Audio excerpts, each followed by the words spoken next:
Alright, so I have my wonderful best friend back there behind the camera. She's going to be watching me give this speech and video recording. So go ahead and say hi to yourself, Maddie. Hi. Alright, so for this assignment, we were assigned to write a speech. I chose to write my speech about a graduation day, which I will actually have mine in a couple of weeks. So let's get to it. Alright, so first I'd like to say that I'm so grateful that you guys have asked me to stand up here today and give this speech. I've honestly spent so much time wondering about what to say, what I shouldn't say, but I had to sit back and ask myself, what would I want to hear if I was sitting in those seats versus standing up here giving the speech?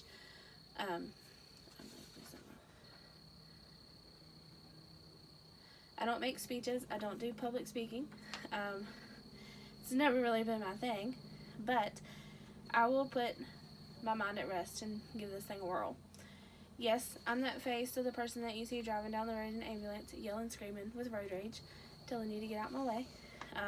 Which you would think that having that stress of saving somebody's life would make this a lot easier, but it doesn't. It just makes it harder. The task of writing and giving advice to a group of people who are literally going through the same things that I've been going through for the past 2 years is a little nerve-wracking, because you're like, I'm ready to be done, don't know what to do, you know, and that's kind of where I'm going with my speech today. I feel I have attended enough of these ceremonies to know what I should say, but most of the people that write these things, it just comes from the heart. You don't really prepare. And I wrote a speech, but don't really know if I'm going to stick to it or not.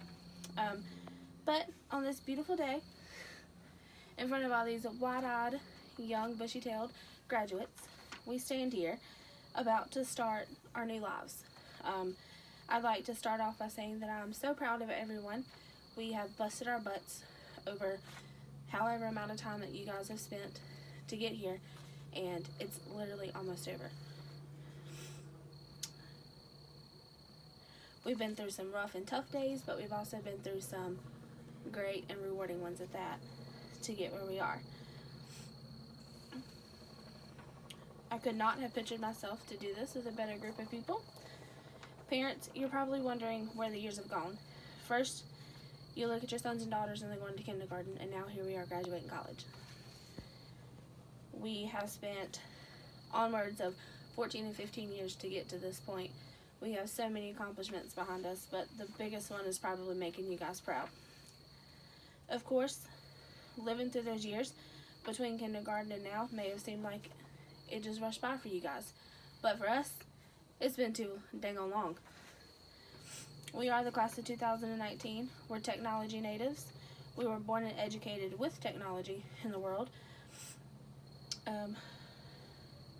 You Twitter and tweet, read books and news online, and your electronic social networking has shrunk to the known world. We are armed with the skills of knowledge that we have obtained from start to finish, and I can tell you that we're pretty much all eager to tackle the world with whatever it may be. Whatever direction we decide to take, I guarantee that our world will change as we leave Patrick Henry Community College, and as a result of whatever it is that we choose to do, our world will change due to our dreams and imaginations that we decide to follow. While we celebrate the past academic accomplishments and activities tonight, I want to challenge you to continue your quest to discover your knowledge and continue your education. As J.K. Rowling once wrote, and she's a creator of Harry Potter, she was addressing a 2008 graduating class. Some failure in life is inevitable. It is impossible to live without failing at something unless you live so cautiously that you might as well not have lived in the world at all. We're going to make mistakes. We're going to start at rock bottom again at some point, and that's okay. That's what we're meant to do.